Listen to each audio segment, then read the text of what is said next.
menyebutkan, bukan memahami, bukan menerapkan, tapi dia menganalisis. Apa yang dianalisis? Perbedaan pendapat di antara keduanya. No. Itu kata kuncinya itu, analisis. Terus kita lihat apa nih? Ada apa? Lihat bahasa Indonesia memiliki kemampuan berbahasa, berkomunikasi, bernama, berbahasa, berkomunikasi. Guru-guru bahasa Inggris kita dulu ketika ngajar, dulu bukan yang sekarang ya, dulu ngajarinnya bukan berkomunikasi, ngajarinnya tensi. Nah, kita belajar tensi kali ini ya. Kalau kemarin itu past tense, sekarang present tense, besok future tense. Begitu juga di SMP, nah itu SMA dua lagi tensi jadi 16. Jadi apanya tensi saja kita hafal ya. Disuruh ngomong nggak bisa. Hanya misalnya stand up, please, good morning sir, good morning, how are you? Fine sir, thank you, please sit down. Jadi kan please sit down. Dia dulu namanya ngomong. Hari ini apa? Hari ini anak perkaya kosakatanya. Suruh dia bicara di depan, suruh dia menulis. Karena ini permintaannya. Berbahasa, berkomunikasi. Maka muncul di sininya CP-nya yang kita kejar tadi. Apa kompetensi, apa kontennya? Yang bermanfaat bagi anak. Kompetensi, yang mana kompetensi? Analisis, apalagi? Oh, mana kontennya? Tuh, informasi berupa gagasan di mana? Detail, baik non-fiksi maupun fiksi. Jadi kalau saya senangnya anekdot, udah anekdot. Kalau anaknya senangnya prosedur kompleks, udah. Jangan memaksakan diri. Karena SMP kota yang favorit itu kemudian pakai ini. Ya kita juga begini. Ya bisa aja nggak mereka. Saya sering isi materi yang saya bilang boleh kita kumpul. Tapi kalau kemudian kumpul kita nyusun barang TP sekabupaten, bikin TP sekota, saya nggak mau. Kenapa? Karena sama dengan mau menjarakan diri kita sendiri. Udah jelas kita dimerdekakan, di penjara lagi. Dulu kita bisa beda dengan yang lain. Ya nggak apa-apa, beda juga harus bagus beda. Kita hasil sekarang. Kompetensinya saya kasih warna, saya hasil warna kuning. Warnanya saya hasil warna hijau. Tuh, stop. Just. Kelihatan? Iya. Yang mana kompetensi, yang mana konten. Oh. Lihat kan? Tuh, saya turunkan di sini. Oh. Pisahkan, ini materinya ini. Berarti kompetensi apa? Menganalisis informasi berupa gagasan, menganalisis pikiran, menganalisis informasi berupa perasaan, menganalisis pandangan. Ini kita cari. Tuh, masa nggak jelas lagi? Tuh. Ini. Oh, itu. Kemana aja sebenarnya? Karena sebenarnya download, pas download pusing. Nah, kita begini gitu. Terjadi di sekolah lain. Nah, kayak itu tapi kedatangan selamatnya. Padahal saya sudah pernah sering lewat Keramat Batu, saya sudah bisa waktu bukan balik dulu. Kecil aku saya pernah juga lewat Keramat Batu. Sering isi Keramat Batu, SMP 6. Pak, dia tuh TP-nya. Peserta didik mampu menghasilkan informasi dari ekranasi dari tayangan video tentang sebab turunnya hujan. Sebelum guru bahasa Indonesia ngajar ini, ajak dulu guru biografinya, suruh ngajar tentang proses hujan. Ada di biografi di IPS ada. Guru IPS ngajar juga guru IPA untuk ngomongin hujan buatan. Kenapa? Karena pada saat hujan buatan yang ditebak di angkasa itu garam. Kenapa garam? Guru IPA-nya suruh presentasi, datang ke kelas bawa garam. Oh, lihat nak, apa yang terjadi ketika garam dilempar? Garamnya jadi apa? Jadi air. Kenapa jadi air? Mana guru IPA? Mana guru IPA? Tiba-tiba hilang guru IPA. Telah hilang guru IPA SMP Keramat Batu 3. Karena gara-gara ditanya garam.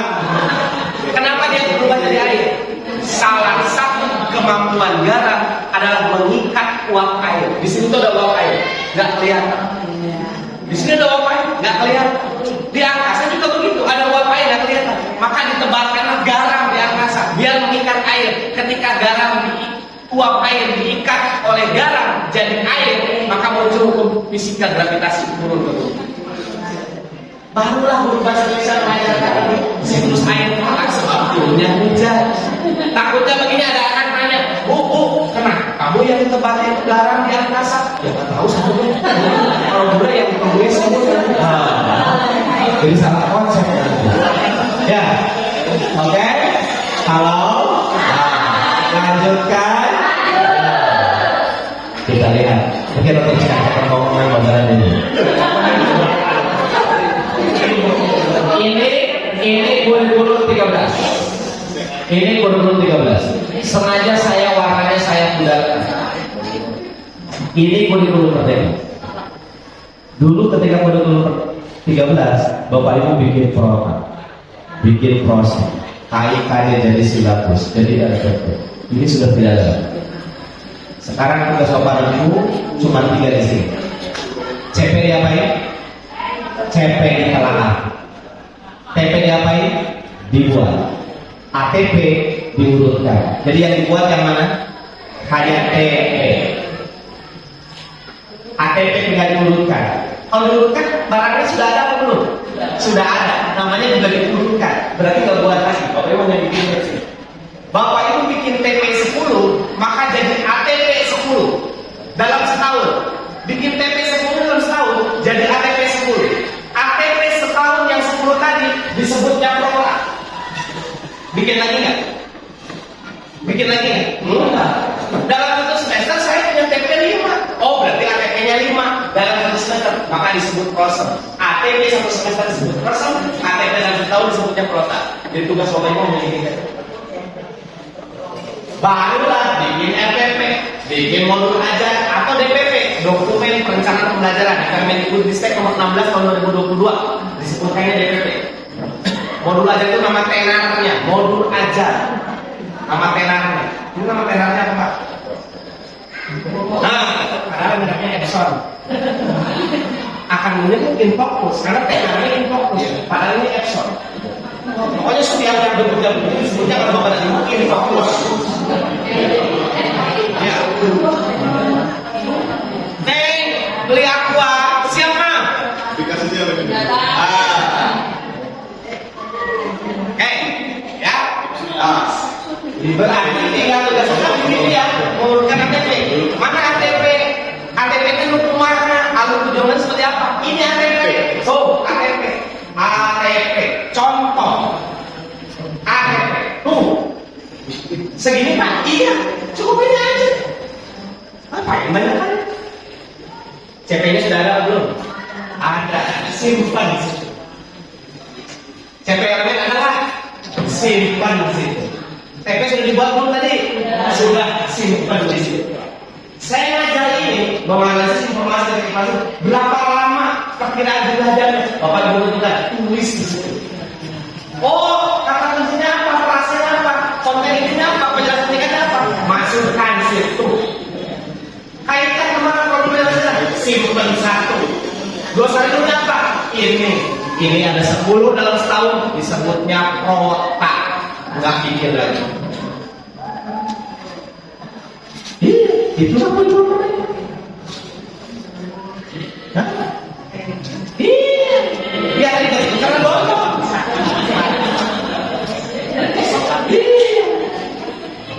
Hei, lanjut ya. Tugas kita tadi satu lagi bikin apa? Satu bikin TP, yang kedua bikin apa tadi? Modul aja. Modul aja. Cus. Kalau bikin modul aja, kasih dulu bikinnya. Namanya diferensiasi.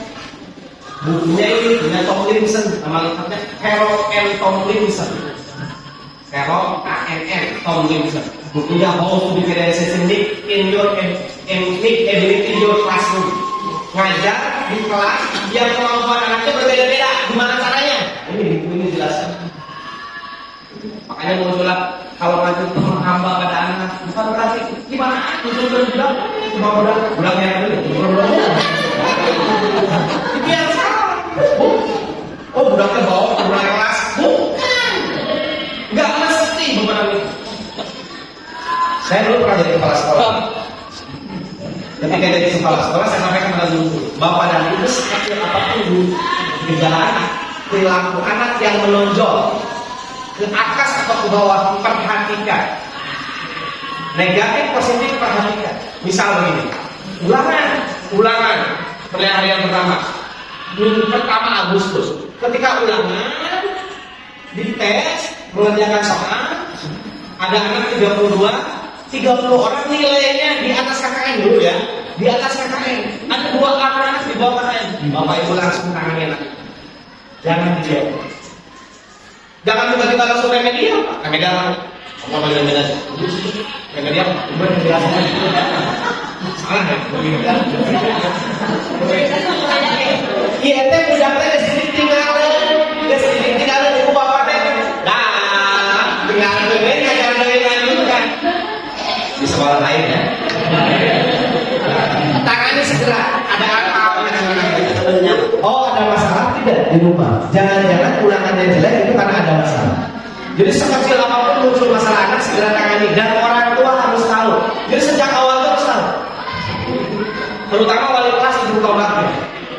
Makanya kalau dulu saya buat wali kelas dan wali murid. Jadi urusan administrasi itu wali kelas, urus ke orang tua komunikasi namanya wali murid. BK fungsikan, kan namanya juga bimbingan konseling. Jadi kolaborasi itu disitu. Itu dalam buku. Nah, kalau kita lihat diferensiasi itu ada 3: konten, proses, produk. Konten, proses, produk. Yang di mana? Bapak ibu ngajar, pertama ngajar di dalam kelas. Besok kita ngajar di luar yuk, belajar di luar. Itu juga diferensiasi. Hari ini bapak ibu ngajar pakai tayangan, besok nonton video, itu diferensiasi. Hari ini ngasih tugas kelompok, besok ini video, itu diferensiasi. Hari ini mengerjakan tugas kelompok bareng-bareng, nanti perorangan, itu diferensiasi. Itu diferensiasi. Jadi sudah bapak ibu lakukan sebetulnya. Cuman sekarang betul-betul diperhatikan karena according 3: readiness, kesiapan belajar anak kita, interest, minat anak kita, learning profile, termasuk di dalamnya adalah gaya belajar anak. Ingat, diferensiasi bukan gaya belajar. Gaya belajar itu hanya salah satu bagian saja. Karena ada yang salah kaprah Pak, diferensiasi itu gaya belajar. Gaya belajar itu bukan diferensiasi. Diferensiasi itu bukan gaya belajar. Ya, catatannya. Kita kupas satu-satu. Ini bukunya. Ya. Oke, satu-satu kita kupas dari sini. Letakkan dulu dalam hidup kita. Kita punya equalism. Anak kita masih bersifat mendasar atau sudah transformasi? Anak kita pikirannya konkret apa abstrak? Anak kita lambat apa cepat? Mandiri apa tergantung? Kesini lambat, bapak ibu ngajarnya gancang-gancang, cepat, tinggal. Kesini anak itu konkret, bapak ngajarnya abstrak, dia makin pusing. Berarti betul-betul tekan. Bisa pakai ini nih, kalau tekan ini bisa pakai talk namanya. Berpikir logis, retire test. Ya, ini Pak anak kita nih, kakak biasa, Zian Piaguet, kakak biasa dalam bukunya 0 sampai 2 tahun disebutnya sensori motor. Kakak belajar itu pakai sensori motoriknya. Ini nak tepat. Ini nak ini apa? Sensori motor. Praoperasional 2 sampai 7 tahun di TK di PAUD belajar berimajinasi, kasih mobil. Imajinasi namanya. 7 sampai 11 tahun namanya berpikir konkret, operasional konkret, menjumlahkan pakai benda, pakai alat, mengurutkan pakai benda, pakai alat. 11 tahun ke atas berpikirnya formal. Apa itu formal? Logis dan abstrak. Logis, abstrak. Maka belajarlah kemungkinan. Tuh. Kenapa pelajaran kimia itu sulit? Karena belajar simbol, belajar struktur, reaksi. Tapi akan dimulai dari hal yang konkret. Tiba-tiba lagi reaksi ngajarinnya, jangan kamu pusing. iso-isoan, iso-isoan, iso-isoan, ayam mulai dari yang komplit. Yang kedua, petakan kebutuhan murid lewat minat murid. Anak itu senang sepak bola, pakailah bola setengah bola dibagi dua, pakai bola. Senang masak, 1/4.000 tambah 1/4.000 jadi berapa? Ada anak yang kesulitan Pak, 32 berapa? Tapi kalau kita ganti 32 karyawan dikasihkan kepada 32 anak, setiap anak kebagian berapa? Nih, baru yang ketiga ini profil belajar, ada gaya belajar. Ada berapa gaya belajar? Ada 3, auditory, visual. Oke, dalam teori psikologi modern ada yang baru namanya gaya belajar reading and writing. Jadi kalau nggak membaca sendiri, nggak menulis, dia nggak paham. Tapi yang paling terkenal ini kan, IGO, auditory, visual, kinesthetic. Di kelas kita ada. Sudah makan? Ibu. Sudah makan? Enak atau enggak? Enak. Bu siapa namanya? Bu Mip. Bu Mip makan ibu. Enak. Berarti di otaknya Bu Mip pernah makan lemper yang saya ulangi, kata kuncinya enak. Berarti di otak Bu Mip pernah makan lemper yang saya kata kunci ulangi. Enak. Berarti di otaknya Bu Mip pernah makan lemper yang tidak enak. Menyebutkan enak berarti pernah ada yang tidak enak. Menganalisis berarti memiliki kemampuan membandingkan, membedakan. Beda apa dengan yang pertama? Beda dengan mengingat, memahami bagus. Makanya disebutnya menalar, menghubungkan yang satu dengan yang lainnya, asosiasi. Maka di kelas kita akan ajak menalar, mengasosiasi, menghubungkan yang satu dengan yang lain. Anak diajar hari ini mat tobengi, besok mat pagi. Apa bedanya pagi dengan tobengi? Apa bedanya jahit dengan wajib? Mulai membedakan, mulai membandingkan. Hari ini anak nyanyi lagu Indonesia Raya, besok lagu satu bangsa, besok Garuda Pancasila. Apa bedanya? Yang ini 4/4, yang itu 2/4. Apa bedanya? Mulai membandingkan, namanya analisis. Nah ini yang kelima, apa? Evaluate, mengevaluasi. Berarti anak memiliki kemampuan apa? Ini ada lemper. Ini lemper yang satu. Ini lemper ya Pak. Ini yang satu lemper lagi. Yang lemper hijau ini yang enak, yang ini nggak enak. Yang diambil yang mana? Berarti memiliki kemampuan apa evaluasi? Menilai, menentukan. Benar nggak menentukannya? Benar. Nanti naik yang ke-6, mencipta, grade. Yang dicipta yang mana? Yang enak apa yang tidak enak? Nah, meniru namanya. Ini namanya berpikir kompleks. Bapak Ibu di kelas harus dorong dari sini ke atas. Ada di kelas. Ingat Pak, tidak mesti sulit. Tidak sulit. High order thinking skill itu bukan soal sulit. Nanti akan saya perlihatkan seperti apa contohnya. Makin ke atas, makin tinggi berpikirnya, maka makin kompleks. Benar tidak? Kita lihat. Makin tinggi, makin kompleks. Level kognitif makin tinggi, makin kompleks. 25 tambah 50 berapa? 75. Recall. Keluar lagi. 20 sama 75. Recall. Pertandingan pada jeruk 50. Pertandingan pada jeruk 25. Berapa jeruk seluruhnya? 75 jeruk. Recall. Jumlahkan 50 tambah 25. Salah menjumlahkan angka 25 jadi 35. Apa yang benar? Beda dengan yang pertama? Jumlahkan 50 tambah 25. Tapi pakai kalkulator jumlahkannya.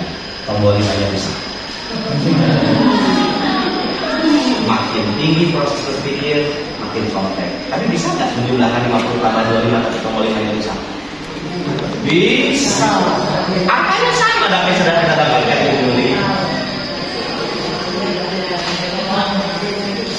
Itu hidup itu seperti begitu, Pak. Makanya bermanfaat bagi Anda. Jangan lupa pasangannya ini yang disebut dengan dimensi pengetahuan, knowledge dimension. Dia bergerak dari fakta ke metakognitif. Tapi di kelas Bapak Ibu hanya bisa ngajar sampai prosedural. Karena metakognitif itu disebutnya thinking about thinking, pengetahuan itu sendiri. Bergerak dari konkret ke abstrak.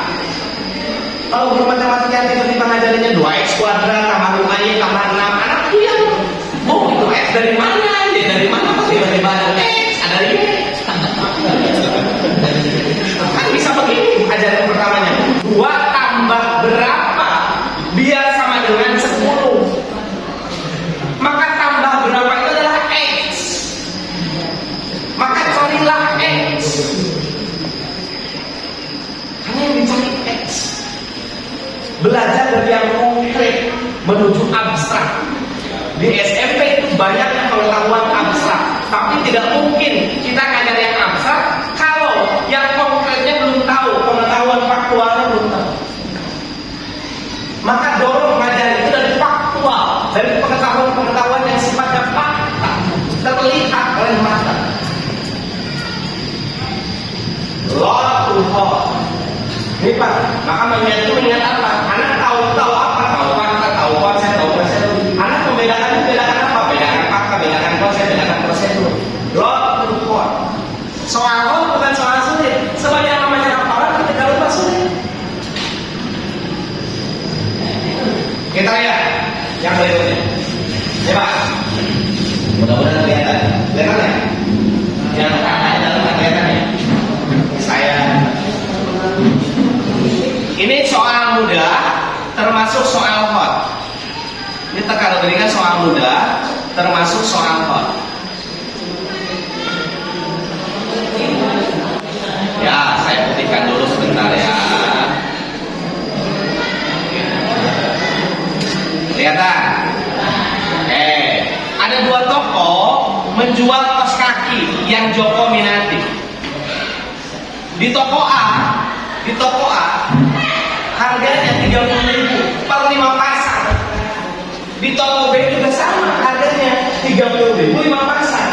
Tetapi di toko A diskon 10%, 20%. Toko B gratis 1 pasang. Pertanyaannya, kemana Joko membeli kaos kaki yang per 1 pasangnya lebih murah?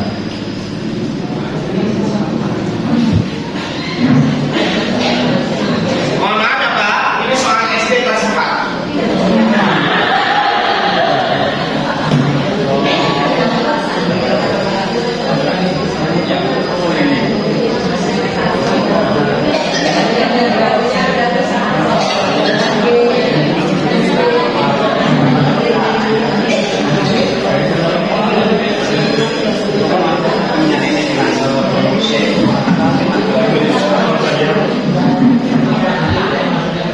Mana angkat tangan yang bilang jawabannya sama? Mana angkat tangan yang bilang jawabnya sama? Mana yang bilangnya jawabnya A? Angkat tangan. Mana yang bilangnya jawabnya B? Angkat tangan. Berarti hanya 2 orang ya. Yang lain nggak tahu nih, gue bingung. Pak, ini soal di TMSS, di Trend International Mathematics Science Studies. Di soal ini, ketika diberikan untuk anak-anak kita yang kelas 4 SD, anak kita hanya 1% yang bisa jawab, termasuk gurunya. Sekali dijawab. Lihatlah, yang ini 30.000, diskon 20%, tapi harganya berapa? 24.000, dibagi berapa? 5, harganya 4.800. Yang ini 30.000 2 pasang, tapi gratis 1 pasang. Berarti 30.000 dibagi 6, harganya berapa? 5.000. Yang ini 5.000, yang ini 4.800. Mosok padha bae.